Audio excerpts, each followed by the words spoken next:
Pharmacodynamics के lecture number 3 में आज हम समझेंगे कि एंटागोनिस्ट क्या होता है। इससे पहले वीडियो में हमने एगोनिस्ट पर बात की थी, आज हम एंटागोनिस्ट को समझेंगे। तो एंटागोनिस्ट एक्चुअली वो ड्रग होता है या वो लिगैंड होता है, जब वो किसी भी रिसेप्टर के साथ अटैच हो जाए तो वो उस रिसेप्टर की एक्टिविटी को ब्लॉक कर देता है। फॉर एग्जांपल वो रिसेप्टर जिस काम के लिए बना होता है, तो वो काम जो नेचुरल उसका बना होता है, वो उस काम को या उस एक्टिविटी को ब्लॉक कर देता है। वो उस एक्टिविटी को होने नहीं देता या एगोनिस्ट को आकर अटैच होने नहीं देता कि वो रिसेप्टर को एक्टिवेट कर सके। तो एंटागोनिस्ट का जो मकसद या मतलब है वो ये है कि वो उस रिसेप्टर की एक्टिवेशन को ब्लॉक करता है, इसलिए इसको एंटागोनिस्ट कहा जाता है, मतलब एगोनिस्ट के बिल्कुल मुखालिफ या अगेंस्ट। कुछ लोग इसको कंफ्यूज करते हैं इस तरह के, एगोनिस्ट के अगेंस्ट अगर किसी का इफेक्ट आता हो तो वो इस तरह नहीं है। एक एंटागोनिस्ट जो खुद होता है ये किसी भी किस्म की कोई एक्टिविटी नहीं देता, ये सिर्फ और सिर्फ रिसेप्टर को ब्लॉक करता है। इसका मैकेनिज्म हम इस डायग्राम से समझ सकते हैं। फॉर एग्जांपल ये मेरे पास एक सेल मेम्ब्रेन है, उसके ऊपर ये रिसेप्टर है और ये मेरे पास जो कोई भी ड्रग है जो कि एंटागोनिस्ट है वो आ गई है और यहाँ पर अटैच हो गई है, इस रिसेप्टर साइट के ऊपर अटैच हो गई है।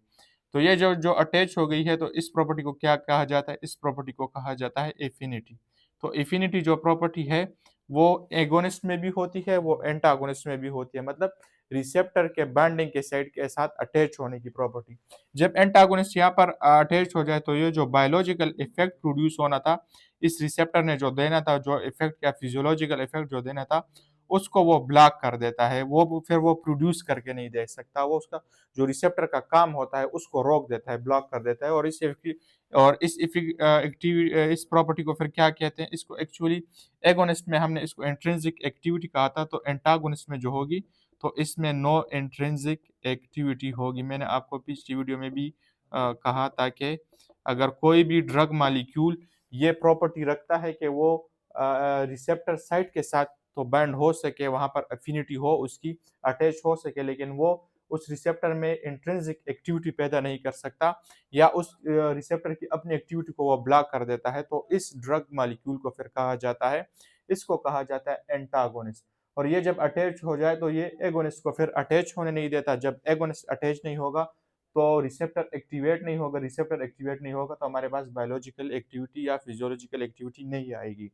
और ये जो है दूसरा एंटागोनिस्ट जो होता है तो ये रिसेप्टर के अंदर कन्फर्मेशनल चेंजेस भी नहीं करता, यहाँ पर जिस तरह एगोनिस्ट करता था कि जब रिसेप्टर कन्फर्मेशन चेंजेस से पास हो जाता था तो तब वो जाकर सिग्नल ट्रांसडक्शन करता था। एंटागोनिस्ट इस तरह कुछ नहीं करता, वो जस्ट बाइंडिंग साइट पर आकर अटैच हो जाता है और उसके बाद वो उस रिसेप्टर को ब्लॉक कर देता है।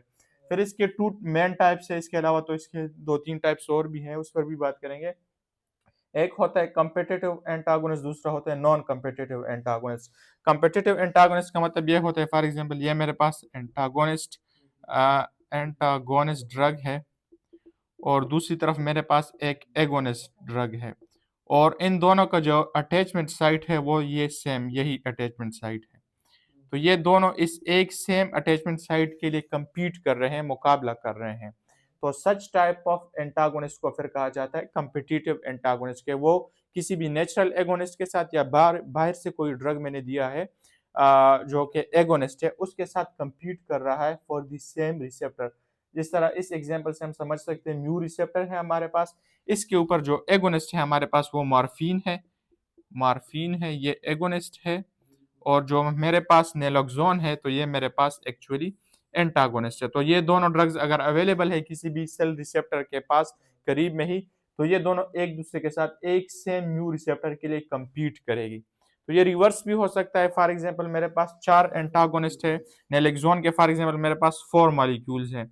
तो मैं अगर इस नेलोक्सोन को रिवर्स करना चाहता हूँ तो मैं मॉर्फिन के मॉलिक्यूल्स को अगर ऐड कर दूं तो ये मॉर्फिन के मॉलिक्यूल ज़्यादा हो जाएंगे, तो ये इस ज़्यादा कंपटीशन को ज़्यादा अच्छी तरह से जीत सकेंगे। तो जो कॉम्पिटिटिव एंटागोनिस्ट होता है तो उसको रिवर्स किया जा सकता है, या अगर कोई मॉर्फिन की टॉक्सिसिटी हो जाए तो मैं इस नेलोक्सोन के डोज को बढ़ा दूं तो उस मॉर्फिन की टॉक्सिसिटी को इस तरह मैं कॉम्पिटिटिव एंटागोनिस्ट के थ्रू ट्रीट कर सकता हूँ, ठीक कर सकता हूँ। तो जो कॉम्पिटिटिव एंटागोनिस्ट होता है वो सेम रिसेप्टर साइट के ऊपर वो लड़ रहे होते हैं, compete कर रहे होते हैं। जो दूसरी टाइप है वो नॉन कॉम्पिटिटिव एंटागोनिस्ट की है। इसमें जो रिसेप्टर साइट होता है तो यूजुअली जो एंटागोनिस्ट ड्रग होती है हमारे पास, ये उस रिसेप्टर के साथ डायरेक्टली अटैच नहीं होती। सम केसेस में ये उस रिसेप्टर के बाइंडिंग साइट के ऊपर ही अटैच हो जाती है, लेकिन मोस्टली ये इस एलोस्टेरिक साइट, इस साइट को फिर एलोस्टेरिक साइट कहा जाता है कि site other than the main the agonistic site. Agonist जिस साइट पर आकर अटैच होता है उससे अलग साइट के ऊपर ये नॉन कॉम्पिटिटिव एंटागोनिस्ट अटैच हो जाता है, और ये क्या करता है, ये इस जो एगोनिस्ट बाइंडिंग साइट होता है उसको ब्लॉक कर देता है कंप्लीटली। तो फिर ये एगोनिस्ट आकर यहाँ पर अटैच नहीं हो सकता। तो इस तरह जो नॉन कॉम्पिटिटिव एंटागोनिस्ट होता है वो इस तरह रिसेप्टर को ब्लॉक कर देता है। फॉर एग्जाम्पल मेरे पास ये कॉम्पिटिटिव की एंटागोनिस्ट की एग्जाम्पल है हमारे पास, वो फॉर एग्जाम्पल यहाँ पर मैंने लिखी है, वो केटामीन है। फॉर एग्जाम्पल ये यहाँ पर रिसेप्टर के एलोस्टेरिक साइट पर आकर अटैच हो जाए तो ये क्या कर देती है, ये जो ग्लूटामेट है हमारे पास जो एनएमडीए रिसेप्टर एगोनिस्ट है, तो वो इस रिसेप्टर को फिर उस बाइंडिंग साइट में बाइंड होने नहीं देता, उसके लिए कोई जगह नहीं छोड़ देता, और इस तरह वो ये इस रिसेप्टर को ब्लॉक कर देता है। ये जो रिसेप्टर होता है नॉन कॉम्पिटिटिव एंटागोनिस्ट जो होता है इसको इररिवर्सिबल एंटागोनिस्ट भी कहा जाता है।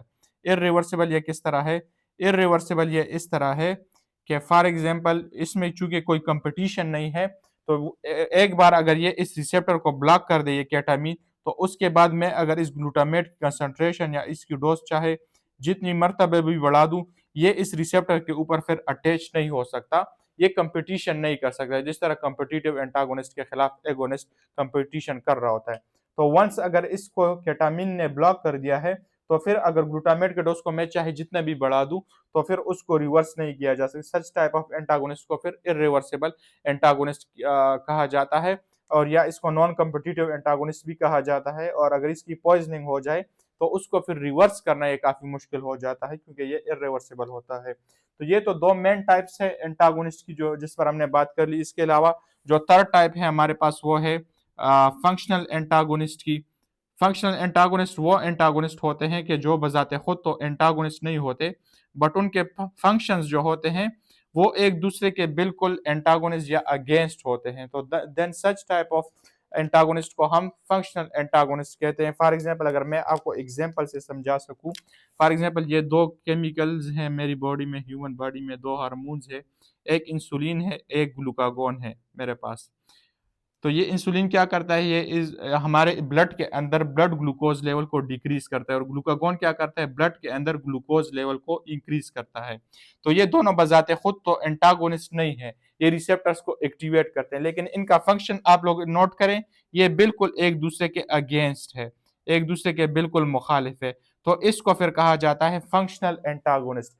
Insulin is functional antagonist of glucagon, या glucagon is functional antagonist of insulin. तो इस टाइप को फिर फंक्शनल एंटागोनिस्ट कहा जाता है। इसके अलावा जो फोर्थ हमारे पास टाइप है that is chemical antagonist. Chemical antagonist वो एंटागोनिस्ट होता है कि जो खुद तो रिसेप्टर के साथ अटैच नहीं होता, बट ये डायरेक्टली किसी भी एगोनिस्ट के साथ जो ह्यूमन बॉडी में अवेलेबल होता है उसके साथ अटैच हो जाता है, और उस रिसेप्टर उस एगोनिस्ट को स्ट्रक्चरली ये डिस्ट्रॉय कर देता है, या उसको इस तरह कॉम्प्लेक्स बना देता है कि ये एगोनिस्ट जो होता है फिर आगे जाकर रिसेप्टर के साथ अटैच नहीं हो सकता, उसकी जो अटैचमेंट पावर होता है उसको खत्म कर देता है या उसकी कैपेबिलिटी को खत्म कर देता है। तो इसको फिर कहा जाता है केमिकल एंटागोनिस्ट। तो ये चार आज इस लेक्चर में हमने एंटागोनिस्ट पर बात कर दी, उसके बाद हमने इन चार टाइप्स ऑफ एंटागोनिस्ट पर बात कर ली। अगर इसमें कोई भी किसी भी किस्म की कंफ्यूजन हो या आपका कोई सवाल हो तो आप पूछ सकते हैं कमेंट्स में।